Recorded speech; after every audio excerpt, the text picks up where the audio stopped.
de Mateo, Marcos y Lucas. Por eso no es un evangelio sinóptico. Bueno, de los 3 evangelios que tenemos, solamente 2 mencionan el nacimiento de Jesús. El evangelio de Mateo y el evangelio de Lucas. El evangelio de Marcos no lo menciona y el evangelio de Juan tampoco. Y en la clase anterior dijimos que cuando los evangelios tienen diferencias, cuando hay cosas que un evangelio dice y otro no las dice, es porque simplemente el evangelista creía que esa información no era relevante para lo que él quería comunicar.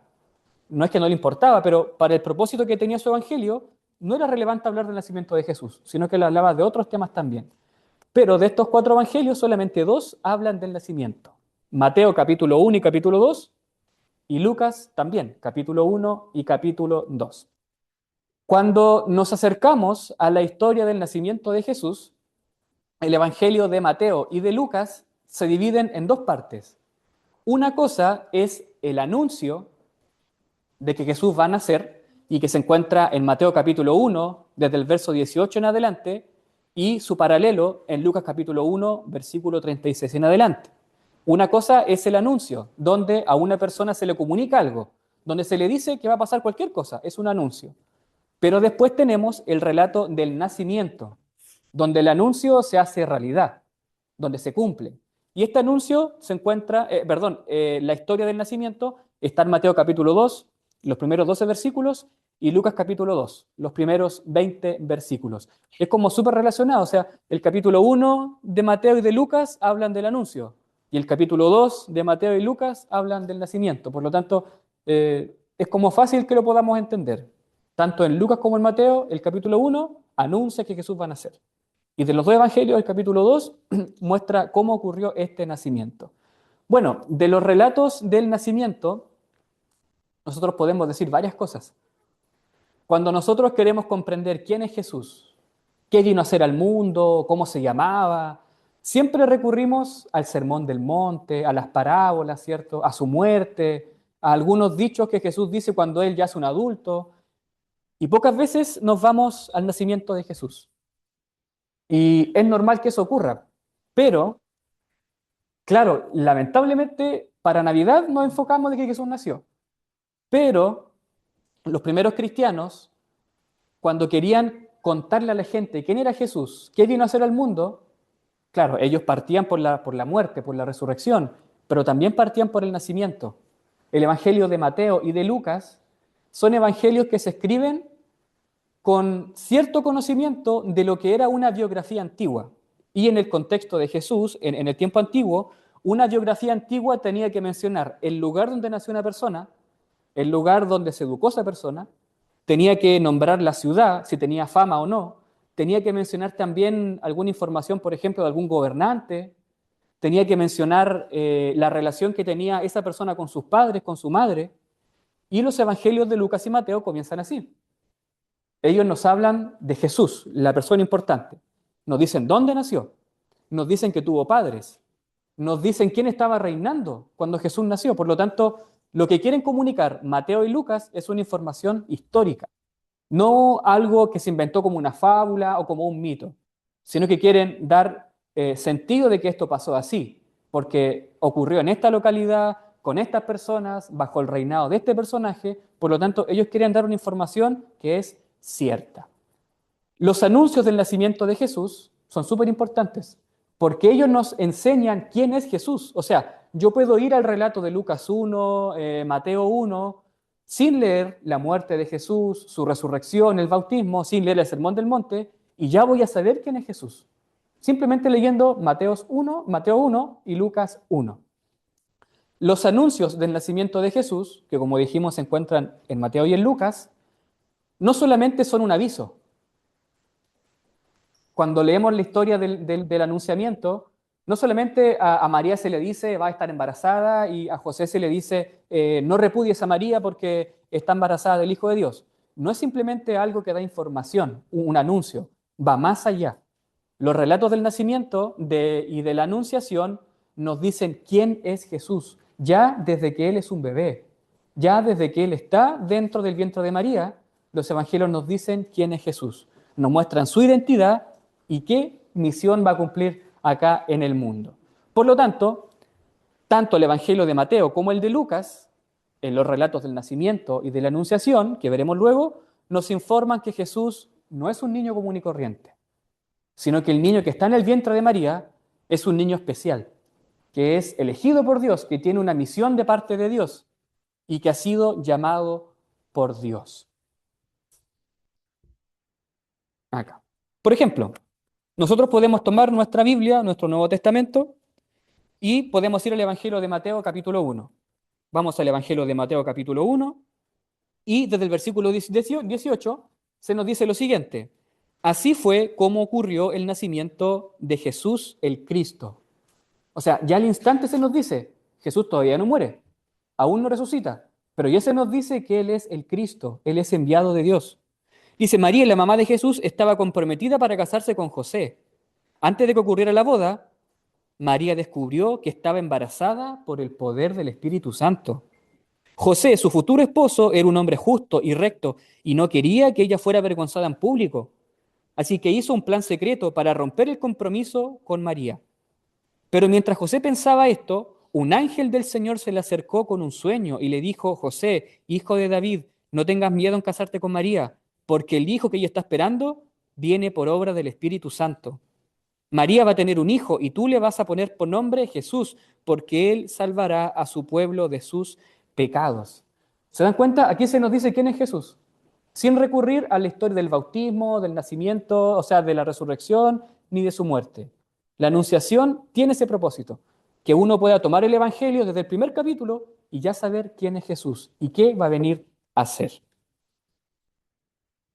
¿A quién se le revela el anuncio de que Jesús va a venir al mundo? Alguien podría pensar que, claro, o sea, Jesús es alguien importante, es Dios, ¿cierto? Es un hombre perfecto. Entonces, Él se viene a revelar a la gente importante, a los religiosos que cumplían la ley, a las personas que eran justas, que estaban sanas. Uno pensaría eso. Sería como un poco extraño, por ejemplo, que yo contara la historia de un importante presidente de la República y dijera que él nació en una cuna pobre, con gente ignorante, personas sin educación, como que no vale mucho. Pero la historia de Jesús nos muestra algo distinto. La historia de Jesús como que nos da vuelta a todo lo que nosotros pensamos. Nosotros ponemos los pies, ponemos la cabeza primero y después los pies. Pero la historia de los evangelios pone los pies arriba, pone la cabeza abajo, como que nos da vuelta a todo lo que nosotros pensamos. Porque la Navidad, la noticia de que Jesús va a nacer, no se le revela al rey Herodes, quien es importante, tampoco se le revela al sumo sacerdote de ese tiempo, que era alguien importante, tampoco se le revela a los líderes religiosos, fariseos, saduceos, sacerdotes, no. Se le revela a gente pobre, gente ignorante, gente sin cultura, gente pecadora, gente marginada por los religiosos y los políticos de ese tiempo. Mateo y Lucas enfatizan que la noticia del nacimiento de Jesús se oculta a los que son poderosos. ¿Quiénes buscaban matar a Jesús? Los poderosos. ¿Quién fue el que quiso matar a Jesús cuando era un niño? Un poderoso.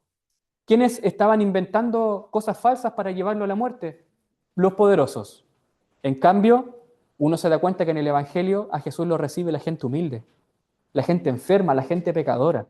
A Jesús de él decían que era un comilón y un bebedor, porque se juntaba con prostitutas, con recaudadores de impuestos, con pecadores, con enfermos, con gente que era repudiada porque se pensaba que estaba manchada, simplemente por tener una enfermedad. Bueno, esa gente era la familia de Jesús. Esas personas son las que recibieron a Jesús, pero no la gente poderosa, no los religiosos. El Evangelio de Lucas y el de Mateo nos muestran que la noticia de que Jesús va a nacer se le revela a los pobres y a los marginados. En Lucas capítulo 2 se menciona que los ángeles se le revelan a los pastores. Y en el tiempo de Jesús los pastores tenían muy mala fama. Eran personas dadas al vicio del vino, eran personas que trabajaban en la calle, eran personas que incluso robaban, pero Dios quiso revelarse a esas personas. En el Evangelio de Mateo se muestra que la noticia del nacimiento de Jesús no se le da en primer lugar a los teólogos de ese tiempo, a los que trabajaban en el templo, en los cánticos, en los sacrificios, sino que se le anuncia a un grupo de personas que nosotros por tradición llamamos los tres reyes magos. porque técnicamente no eran reyes, ni tampoco eran tres, ni eran magos, sino que eran astrólogos, personas que trabajaban con las constelaciones, eran sabios de Oriente, no eran judíos, no conocían el Antiguo Testamento, no creían en Jehová, pero Dios decidió revelarse a ellos en primer lugar, para mostrar que Jesús no viene por una nación, sino que viene por todo el mundo. Y no viene por los que son perfectos, por los que están capacitados, sino que viene por los que están enfermos, por los que necesitan un doctor. Jesús lo dijo, yo no vine a llamar a justos, sino a los pecadores. Yo no vine por los que están sanos, sino por los que están enfermos. Esto significa que Jesús viene a tener comunión con los más necesitados, con las personas que se reconocen que están mal, con los que se reconocen que no merecen nada. A ellos viene Jesús.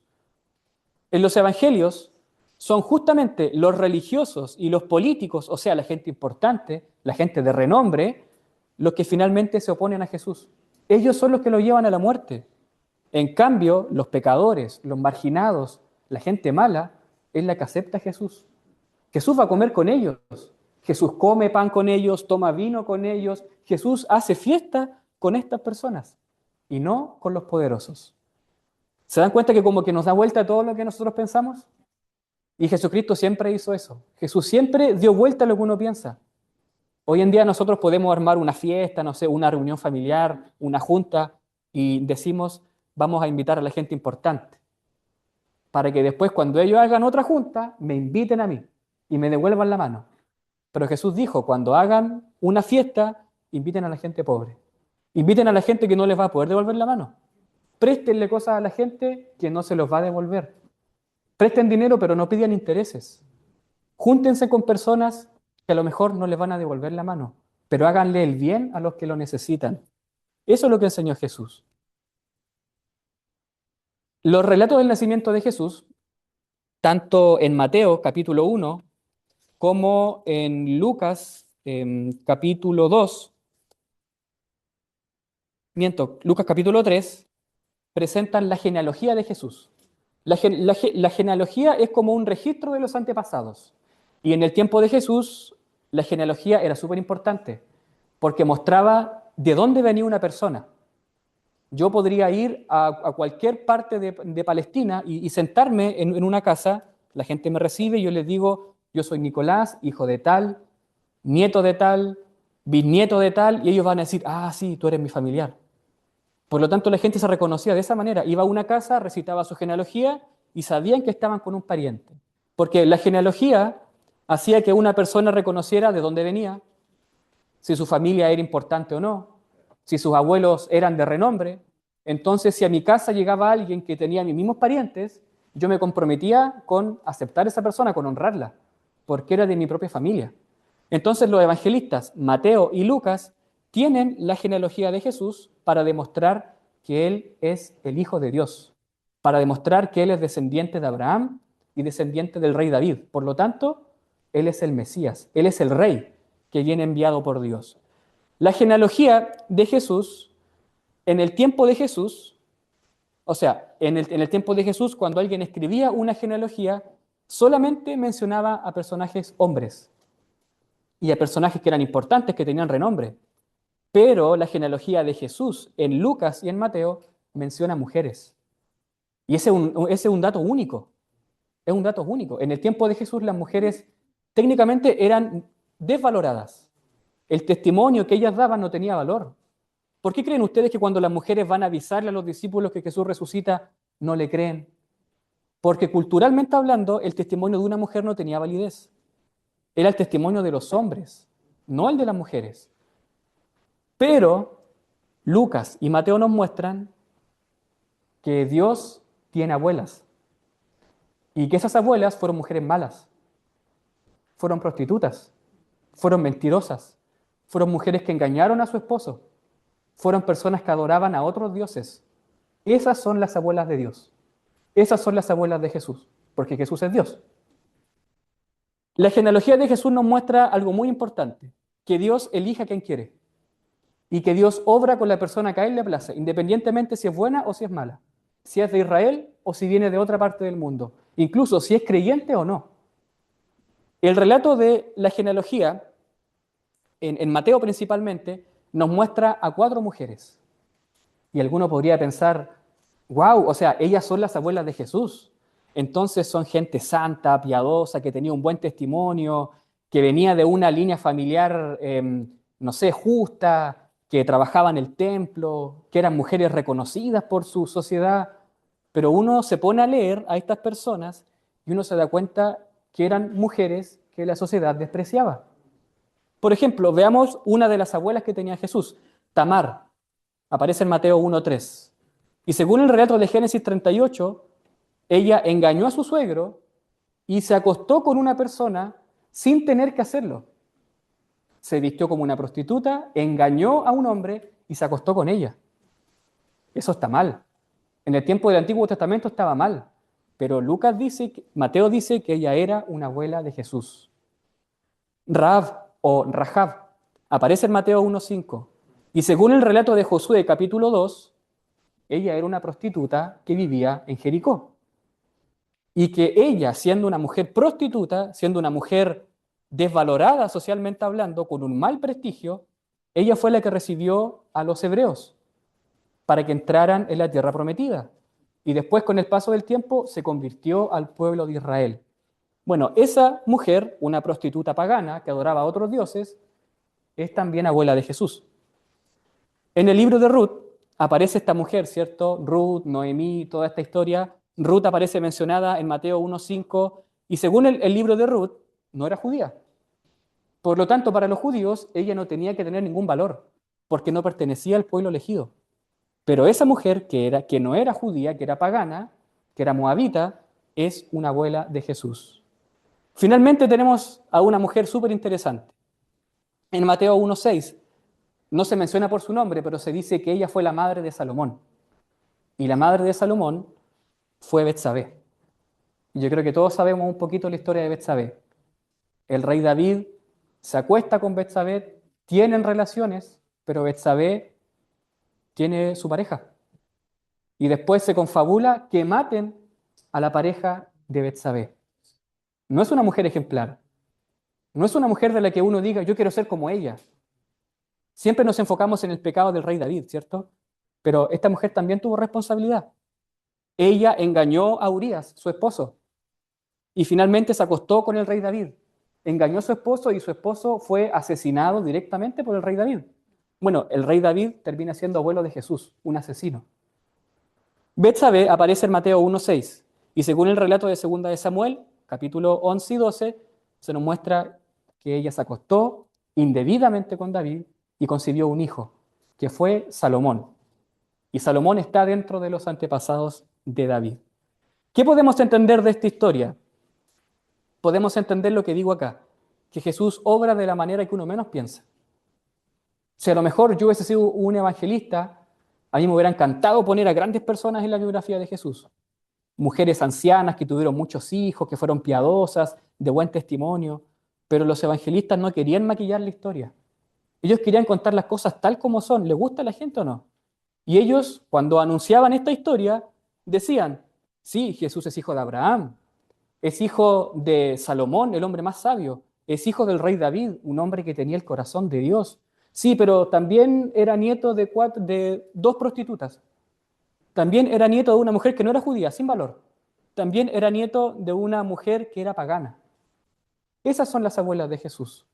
Y esto nos muestra algo muy importante. Jesús no viene por la gente buena.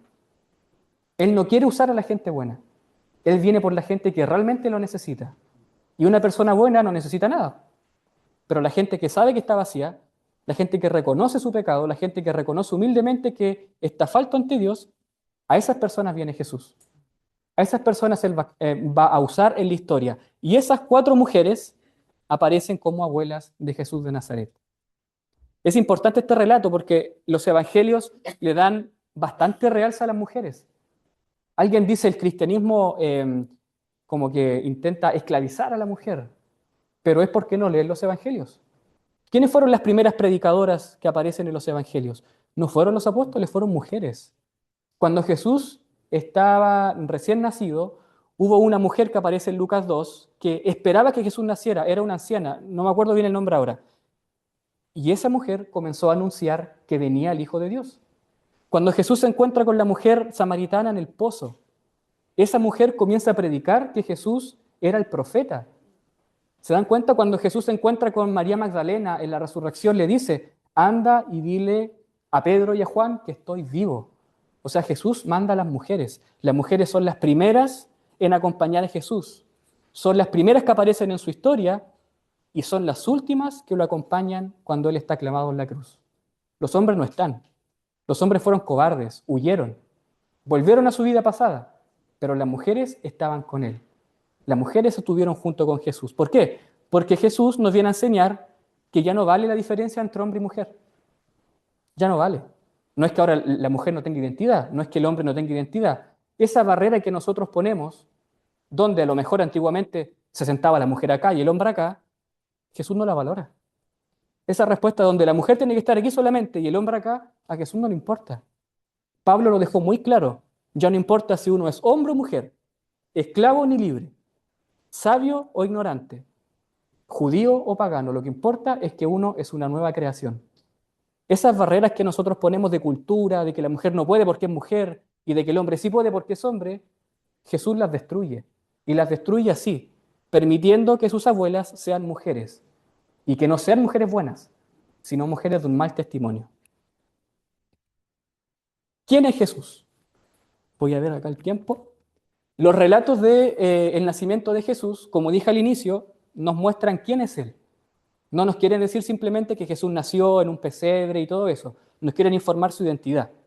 Y lo primero que nos mencionan los evangelios, que sabemos que son Mateo y Lucas solamente, es que Jesús nace en el vientre de María, pero María es virgen. Nunca ha tenido relación sexual con nadie. ¿Cómo nos podemos explicar eso? El relato de Mateo y de Lucas nos muestran que se le presenta el ángel a María y María se asusta, tiene miedo, porque en el tiempo de Jesús se pensaba que el Espíritu Santo estaba extinguido, se pensaba que el Espíritu Santo dejó de obrar en la tierra con el último profeta.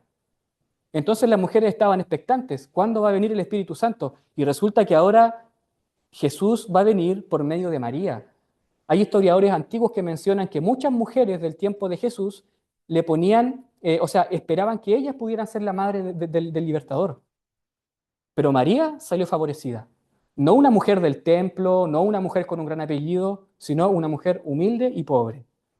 Jesús, por lo tanto, viene a nacer por obra del Espíritu Santo. El relato de Mateo capítulo 1, versículo 18, dice que María estaba comprometida, por lo tanto se iba a casar, pero descubrió que estaba embarazada por el poder del Espíritu Santo. O sea, ella no tuvo ninguna relación sexual con José. Por lo tanto, dentro de ella no había nada de José.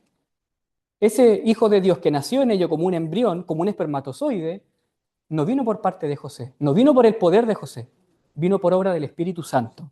El relato de Lucas capítulo 1, versículo 35, nos dice lo siguiente. El ángel le dijo, el Espíritu Santo vendrá sobre ti y el poder del Altísimo te va a cubrir con su sombra. Por eso el niño santo que va a nacer de ti se va a llamar Hijo de Dios.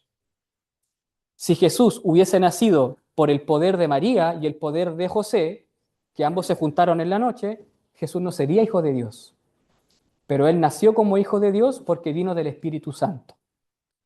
Jesús, por lo tanto, viene por medio del Espíritu Santo y Él, según Mateo 1:21, va a ser el Salvador del mundo. A José se le revela en un sueño, no te separes de María. Ella no te engañó con nadie, básicamente le decía el ángel. No tengas miedo, ella no te fue infiel. No te preocupes por eso, no te separes. Ella está embarazada de alguien que viene por el Espíritu Santo y tú le vas a poner por nombre a ese niño Jesús. Aquí es súper profundo porque en el tiempo de Jesús, cuando un padre le ponía nombre a un niño, él estaba reconociendo que el niño era suyo. Entonces me imagino, no sé, a José a lo mejor molesto y el ángel le dice, le vas a poner por nombre Jesús, lo vas a recibir como tu hijo, aunque él no es tu hijo. Aunque el pueblo piense cualquier cosa, pero él no es tu hijo, pero tienes que aceptarlo como tal. Por lo tanto, tienes la autoridad de ponerle nombre. Y ese nombre, Jesús, no es simplemente un nombre bonito, un nombre cualquiera. Significa que Jesús va a ser el Salvador, el liberador. El nombre Jesús originalmente viene con esa idea de que Dios salva. En el Antiguo Testamento tenemos a Josué, tenemos a otros personajes que les ponían ese nombre porque ahí estaba el significado de lo que esa persona iba a hacer en el mundo. En la Biblia es súper común que cuando Dios se le reveló a una persona, le decía, ponle este nombre. Nosotros hoy en día no le damos mucha importancia al nombre. A lo mejor preguntémonos, ¿qué significa mi nombre? ¿Mi nombre define lo que yo hago? Bueno, en nuestra cultura no es así, pero en el tiempo de Jesús sí. Cuando a alguien le ponían un nombre, ese nombre significaba algo. Y por lo tanto la persona se comprometía a vivir de acuerdo con lo que significaba ese nombre. Y Jesús se llama Jesús porque Él va a salvar. También de acuerdo con Lucas 32 y 33, Jesús es hijo del rey David. Viene de la descendencia del rey David. Por lo tanto, si viene de la línea de un rey, es porque Jesús va a ser un rey. Por lo tanto, a Él se le confiesa como descendiente del rey David, como quien va a recibir un reino y un trono que es eterno, que no tiene fin. Finalmente, Mateo capítulo 1, verso 23, nos cita una historia interesante y nos dice que el ángel le dice a José que Jesús se va a llamar Emanuel. Y Emanuel significa Dios con nosotros. Dios aquí, Dios presente con nosotros, Dios actuando en nuestra vida. Por lo tanto, el nombre de Jesús significa que Dios salva, pero también se le conoce como Emanuel. Si Jesús está presente, Dios está presente, porque Jesús es Dios. El lugar del nacimiento de Jesús. Jesús nació en Belén, según Mateo capítulo 2, versículo 1. Allí María dio a luz a Jesús, pero María concibió a Jesús estando en Nazaret. Por lo tanto, María recibe la noticia de que va a estar embarazada, esto ocurre en Nazaret, y después, tras un censo que tuvo que haber, tuvieron que viajar a Belén y allí nace Jesús. Jesús nace de Belén. Sin embargo, aquí a lo mejor tenemos que desmontar un mito. Jesús no nació en una cueva, tampoco nació en un establo. Jesús nació en una casa. Jesús nació en una casa y nosotros a veces pensamos que Jesús nació en un establo que estaba alejado de una casa. ¿Cierto? Pensamos que la casa donde nació Jesús eran como un par de palitos, donde había heno, paja, animales, y que eso estaba excluido de una sociedad, como que estaba, no sé, a lo mejor en un desierto, en un bosque, alejado de la gente. Pero lo que nos enseña el Nuevo Testamento es que Jesús nace en una casa. Jesús nació en un lugar para hospedarse. El relato de Lucas nos dice que José es avisado de que hay un censo. Y que por lo tanto José junto con María, y María está embarazada, José tiene que viajar a su patria de origen. Su patria era Belén. Entonces, cuando una persona en el tiempo de Jesús iba a una ciudad para censarse, esta persona tenía que llegar a la casa de algún familiar. Entonces José llegó a la casa de una familia, a una posada, y le recitó su genealogía. Y no sé, les tocó: hola, soy José, soy hijo de tal, hijo de tal, hijo de tal, hijo de tal. Ah, ya, eres tú mi primo, pasa. Culturalmente hablando, así ocurrió la historia. Jesús, por lo tanto, llega a una casa y en esa casa no solamente estaban los familiares de José, había otras más personas que estaban viviendo ahí por un tiempo, porque era tiempo de censo y las casas se llenaban. Entonces había poco espacio. Luego vamos a ver cómo era una de estas casas. Jesús, por lo tanto, José y María llegan a una casa que muy probablemente eran familiares de José, pero a ellos les dan un lugar muy pequeño. No les podían dar una pieza matrimonial, porque estaba todo ocupado con gente, porque se estaban censando. Por otro lado, Jesús no nace, como les digo, en un establo. Jesús nace en el primer piso de una casa que veremos a continuación. Jesús nace en la parte principal de una casa y no en una habitación matrimonial, porque aunque eran grandes, no había espacio. De hecho, el relato de Lucas 2:7 dice que no había espacio en la casa, pero eso no significa que los tuvieron que sacar de la casa, sino que los llevaron a otra parte de la casa más pequeña. Jesús, cuando nació, fue puesto en un pesebre. Y eso es lo que dice Lucas capítulo 2. Y en ese pesebre era donde había animales y donde en el piso habían como unos sacados donde salía heno, salía paja, porque ahí vivían los animales. Ahí los guardaban durante la noche. Los animales vivían ahí y Jesús nace en la parte más alta de la casa donde podía nacer, donde había atención, y después lo bajan a un pesebre. Nosotros tenemos esta idea del nacimiento, ¿cierto? Tenemos esta idea acá donde vemos que, no sé si se ve bien, pero tenemos este pesebre que está como alejado, ¿cierto? Como que está bien lejos de una ciudad. O tenemos esta imagen de una cueva, y que uno podría decir, es bonito eso, porque ciertamente lo es, o sea, nos muestra que Jesús es humilde, que viene a nacer de manera como insignificante, de manera pobre, pero para decir que Jesús nació en un contexto pobre, no tenemos para qué poner un pesebre así, no tenemos para qué hablar de una cueva. ¿Cómo era la casa donde nació Jesús? Era así.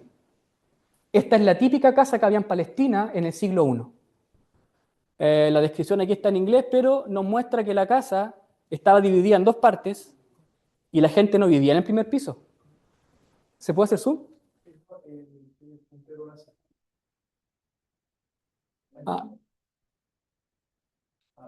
Ah, ya no importa, ya no importa. Sí, claro, las casas del tiempo de Jesús se dividían en dos pisos y era así por una cuestión cultural. En la primera parte vemos que está el techo cubierto con madera, también se cubría con paja. En la primera parte había una sala de estar donde podía estar un matrimonio por cierto tiempo, también había un telar donde las mujeres trabajaban, también había una escalera para subir al techo y para fabricar el techo. Por lo tanto, la gente comía y vivía aquí, en la parte de arriba. Pero en la parte de abajo, en lo que conocemos como el primer piso, era donde estaban los animales. Aquí los animales dormían. Durante el día los sacaban, iban a pastar, iban a trabajar, y luego los entraban por la puerta principal y ellos estaban acá abajo. Los animales, por lo tanto, comían y dormían en el primer piso de la casa. Además, en el primer piso de la casa estaban los almacenes de comida. Aquí no vivía nadie, solamente los animales. Y las mujeres cuando bajaban del segundo al primer piso a buscar el alimento. Y cuando Jesús nace aquí, en el primer piso, donde estaban condiciones más limpias para que Jesús naciera. Por lo tanto, María da a luz en la primera parte de la casa, pero después lo bajan al pesebre, porque no había más espacio para que estuviera José, María y Jesús acá arriba. Porque Lucas dice que la casa estaba llena. Estaba llena con familiares de él y estaba llena con gente extranjera porque era una posada. Por lo tanto, Jesús nace acá arriba y lo bajan y termina aquí, no técnicamente en un establo, pero sí en un pesebre, donde pusieron a Jesús y estaba rodeado con los animales. Así eran las casas en el tiempo de Jesús. Las casas palestinas, las casas de un judío, con dos pisos. En el primer piso vivía la gente y en el segundo tenían a los animales. Por lo tanto, cuando la gente subía y quería cocinar, quería trabajar en el telar, quería dormir, entraban a la casa y subían al segundo piso. Cuando iban a alimentar a los animales, bajaban al primer piso. Y Jesús estuvo acá, en el primer piso. Por lo tanto, esa imagen de un pesebre, como digo, que es muy bonita, es muy emotiva, porque nos muestra que Jesús nació humilde. Pero pienso yo que los evangelios no nos quieren mostrar tanto que Jesús nació humilde, sino que Jesús nació junto con la gente. Jesús no vino a salvar a los animales, Jesús vino a salvar al género humano, al hombre y a la mujer, y por eso Jesús nace en esta parte de la casa, donde estaba la gente. Sería un poco extraño que Jesús naciera entre medio de los animales, si Él vino a salvar al ser humano. Entonces Él nace en esta parte, pero después lo bajan acá por una cuestión de espacio. En ese lugar así es donde muy probablemente nació Jesús de Nazaret. Bien, la última diapositiva. Los relatos sobre el nacimiento de Jesús nos muestran que Jesús no es un niño cualquiera, sino que Él viene a cumplir la voluntad de Dios. Él viene a cumplir el plan que Dios tiene con el mundo. Un plan que va a comenzar con Israel y que después se va a expandir a todo el continente, a todo el mundo, básicamente. Y un dato súper interesante que nos muestra sobre todo el libro de Mateo es que Jesús viene a cumplir. Lo dije en la clase anterior, Mateo es el único evangelio que en casi todos los capítulos dice Jesús hizo esto, fue acá o hizo esto para que se cumpliera lo que dijo tal y tal profeta. ¿Por qué? Porque Mateo escribió su evangelio para una iglesia que estaba luchando con los judíos de la sinagoga. Para el año 70, para el año 80, los judíos cancelaron a los cristianos, no los dejaban entrar en la sinagoga. establecían leyes donde se consideraba a los cristianos como anatemas, como gente maldita. Entonces hubo una gran rivalidad entre la sinagoga y las primeras comunidades cristianas. Entonces los judíos decían, Jesús no es el Mesías, él es un farsante. De hecho, algunos decían que Jesús era hijo de María, pero que María tuvo relaciones con un soldado romano que se llamaba Pantera. Entonces, él no era hijo de José, ni tampoco era descendiente del rey David, sino que era como un judío pagano. Bueno, los primeros cristianos no tenían muchos argumentos para rebatir a los judíos de la sinagoga, a los fariseos, a los maestros de la ley. Entonces Mateo se dio cuenta de ese problema y escribe su evangelio mostrando la genealogía de que Jesús sí es hijo de David, sí es hijo de Abraham, y mostrando argumentos de que Jesús cumple el Antiguo Testamento. Entonces, Mateo escribe este evangelio a esta comunidad que tiene problemas con los judíos para que ellos puedan defender su fe. Para que digan, aquí un apóstol nos dijo que Jesús viene de tal profeta, que viene de tal rey, por lo tanto tenemos cómo defender que Jesús es realmente el Cristo. Pero, y en ese sentido es donde Mateo muestra que Jesús cumple. En Mateo capítulo 1, verso 23, Mateo nos dice que Jesús viene a ser la presencia de Dios en la tierra. Él viene a ser el representante de Dios. A Jesús se le va a llamar Emanuel. Pero este no es un nombre que se le ocurrió a María y a José. Ellos no dijeron, José, ¿qué nombre le vamos a poner a Jesús? Ya pongámosle Emanuel. No, ellos se basaron en el Antiguo Testamento. Bueno, en este caso Mateo. Y Mateo dice, la Virgen, o sea, dice, todo esto pasó, Mateo 1:22, para que se cumpliera lo que dijo el Señor por medio del profeta Isaías. Cuando dijo, la Virgen va a quedar embarazada y tendrá un hijo que será llamado Emanuel. Eso está en Isaías 7:14. Por lo tanto, Jesús es el Emanuel, el representante de Dios en la tierra.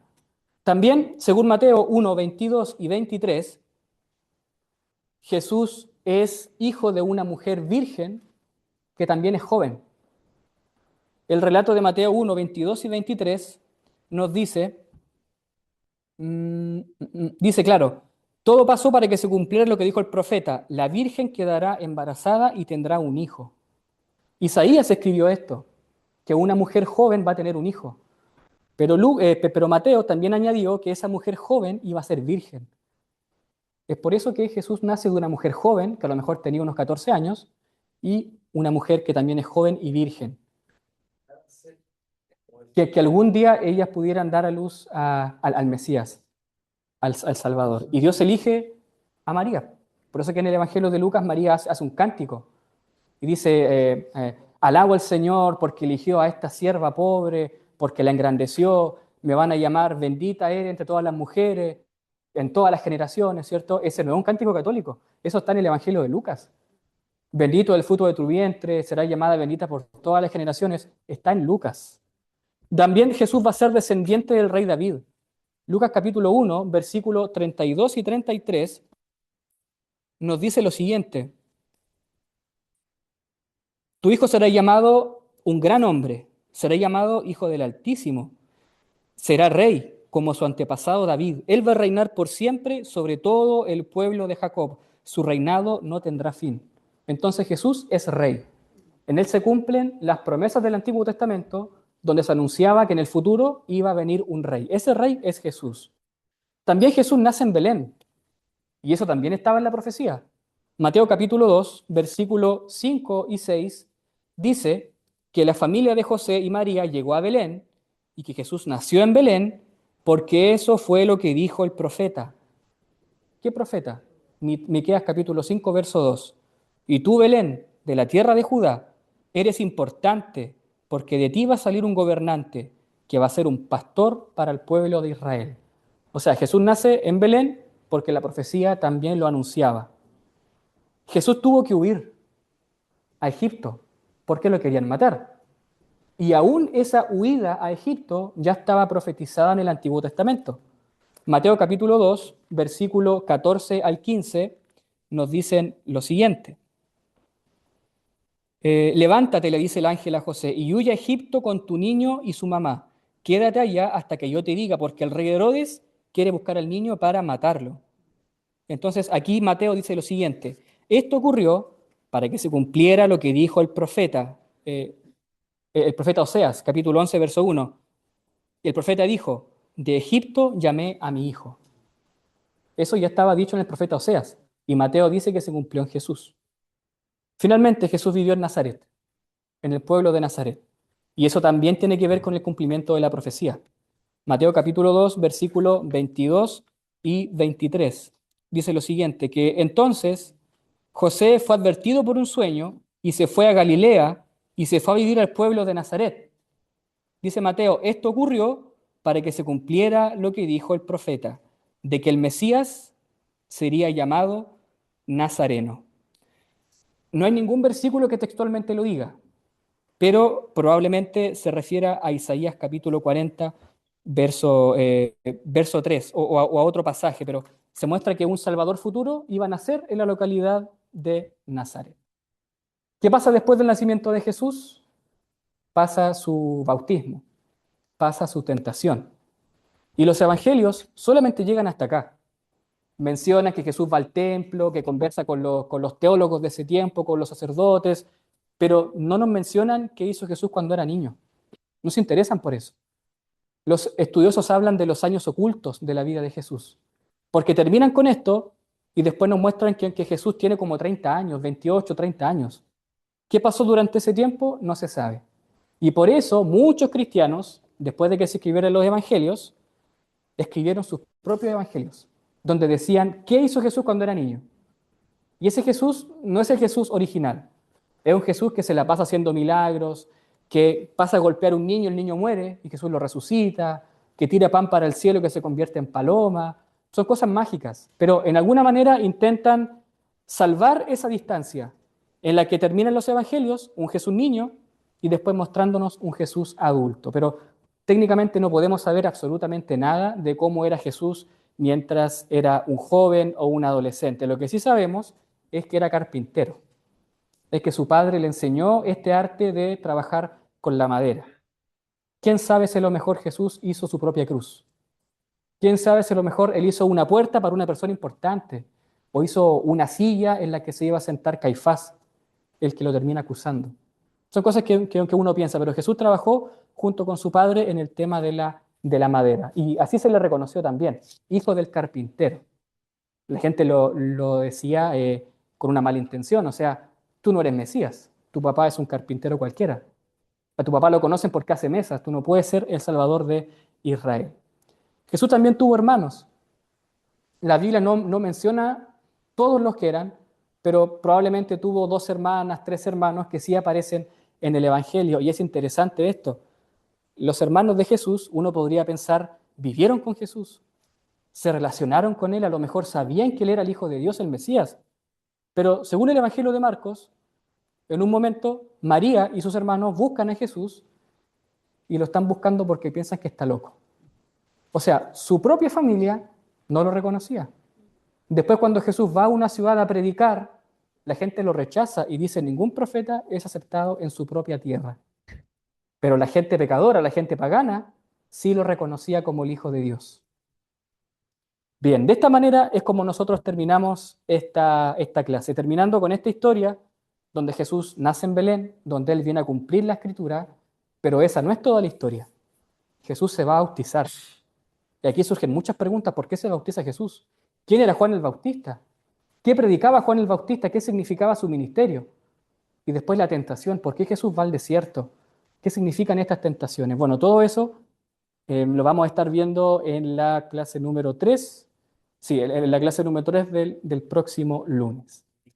¿Mm? ¿Qué significa o de dónde salió el bautizarse? Sí, justamente eso también lo vamos a ver. Realmente eran circuncidados desde el pueblo. Claro, Pero ¿por qué también, ahora se ¿por qué sería eso bautismo? sí, también vamos a ver eso porque los bautismos también están en el Antiguo Testamento.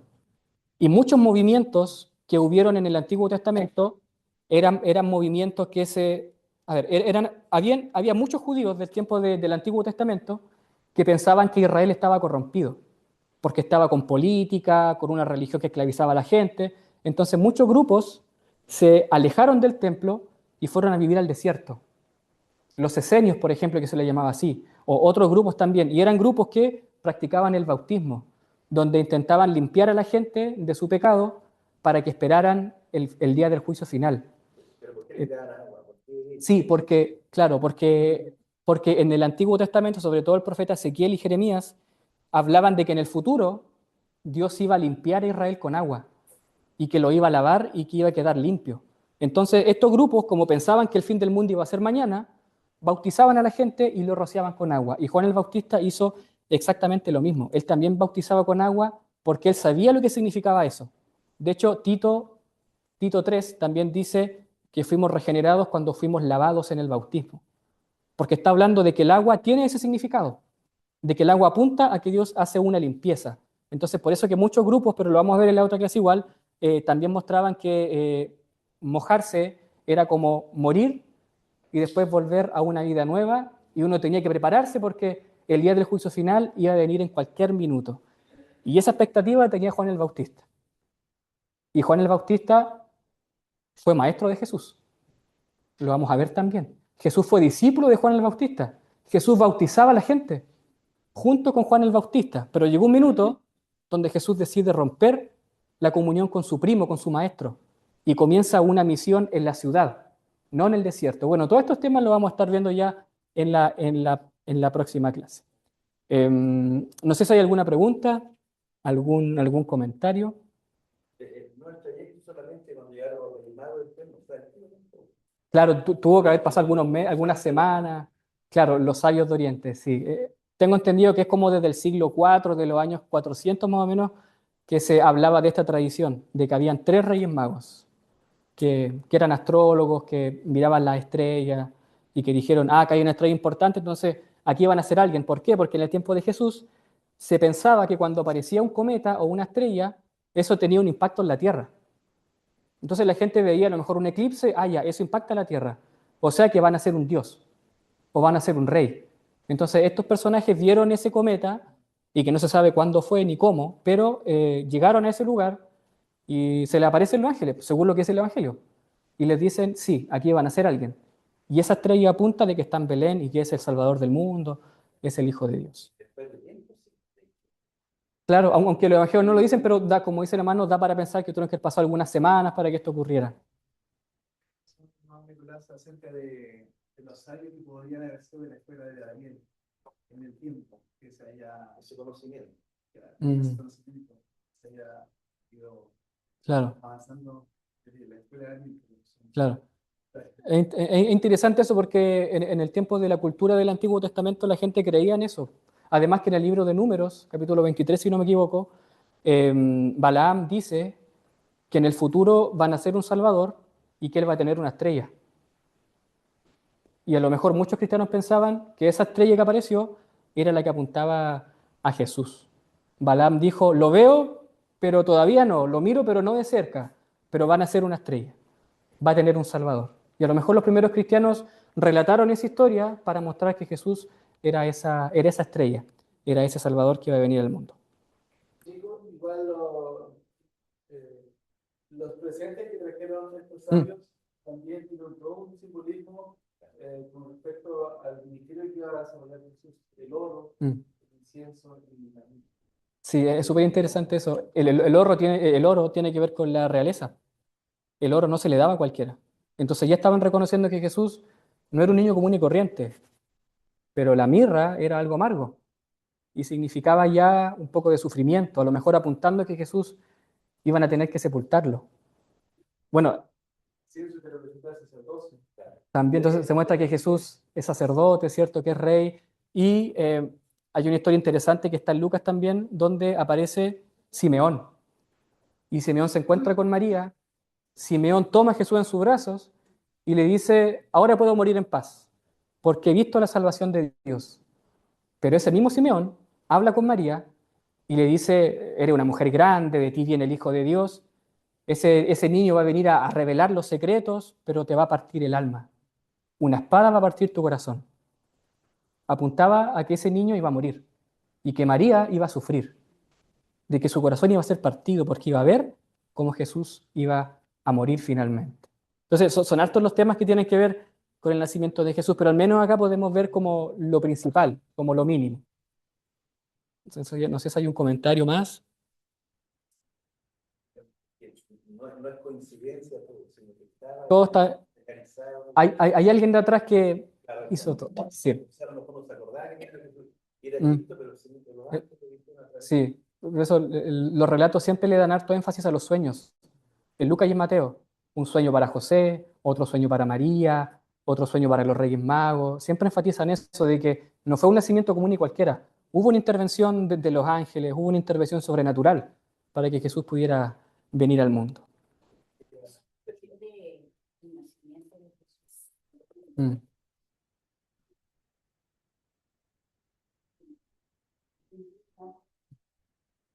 Aquí en la iglesia y tenía siempre eso que Jesús había nacido tal como lo presentan ahora, claro, pero me sorprende ahora como fue en Argentina. sí, uno se lo imagina. Realmente no fue un lugar muy adecuado, Mm, tanto dolor y todo, mm, o sea, desagradable. Yo me recuerdo un familiar mío que se vivió así, ellos vivieron así. Ellos vivían al día, yo decía, pues, algo tiene que ser un significado. Ellos vivían arriba y abajo tenían sus animales. mm, Y yo me dije, yo, pero no me imaginé. claro. Mm, La versión mm, Me Delia, impresionó mucho. mm. Bueno, Siempre nacimos en una tierra. los pastores llegaron también y vieron a Jesús en crecer. Claro, sí. Lo que nosotros tomamos representamos también. Donde estaba el primer piso de la casa, donde estaban los animales. Sí. la versión Delia lo explica así, pues dice, como no encontraron ningún cuarto donde pasar la noche, lo hospedaron en el lugar de la casa donde se cuidan los animales. Sí, justamente en esa parte, sí. Y lo que correspondía a la parte de abajo. Por lo tanto, Los sabios sí encontraron una casa. en esa misma, sí, por la misma casa, ahí llegaron los que conocemos como los Reyes Magos y los pastores. Los pastores. Pero lo importante no es definir, por ejemplo, si la casa tenía esto o no. Yo creo que lo importante, y Pablo lo resume muy bien, y dice, Cristo siendo rico, se hizo pobre, para enriquecernos con su pobreza, y para que nosotros seamos enriquecidos y podamos enriquecer también a los que son pobres. Por lo tanto, eso es lo importante. Jesús no nace en un palacio, no nace en el templo, sino que nace en un lugar insignificante, pero nace dentro de la gente. Jesús no nace en un establo lleno de animales afuera de la ciudad, nace entre medio de las personas, porque se llama Emmanuel, Dios con nosotros, no Dios con los animales, Dios con los hombres. Y de esa manera se nos presenta lo bonito también de lo que fue el nacimiento de Jesús. ¿Mm? Yo tengo una pregunta, pero me da vergüenza porque ahí donde dijo de las abuelas de Jesús, ¿Mm? Betsabé, la mujer de Uría. Uría fue, o estoy equivocada, el que mandó a la guerra. David, sí. Ya, pero ese hijo no murió y usted dijo que cree que Salomón. El primer hijo murió. El primer hijo murió, sí, pero después sí, se casó con ella y tuvo a Salomón. Nicolás, en su mente cristiano, uno dice, pero ¿cómo no? No es justo. Qué bueno. Mm, No es justo como si es lo que cometió, mm, después el hijo murió y sigue casando y de ahí sale la línea de la genealogía de Jesús, como que uno no encaja en ese sentido. claro. Como dice la Biblia, los pensamientos de Dios no son como los nuestros. Y hay un dicho que dice que los caminos de Dios son como misteriosos. O sea, Dios actúa de esa manera. Dios elige a la gente que nadie quiere elegir. Y de esa manera Dios revela su poder. Bien, hermanos, vamos a terminar. Así que los invito a que oremos también para agradecer lo que hemos visto durante esta clase. Bien. Señor, te damos gracias. Te agradecemos, Señor, estos minutos que tú nos has dado para, de alguna manera, introducirnos, Señor, a tu nacimiento. Ayúdanos, Señor, para poder leer estos evangelios, estas historias, para que no nos emocionen solamente en diciembre, sino que también podamos recurrir a ellas siempre, podamos leerlo y podamos valorar, Señor, tu nacimiento, podamos saber quién eres a partir de tu nacimiento. Ayúdanos, Señor, para las próximas clases, para ser responsables, para poder leer los evangelios, para poder venir a cada clase, Señor, y venir con un corazón dispuesto para aprender. Todo lo pedimos a ti, Señor, con gratitud y con fe. En el nombre de Jesús. Amén. Amén. Amén. Terminamos.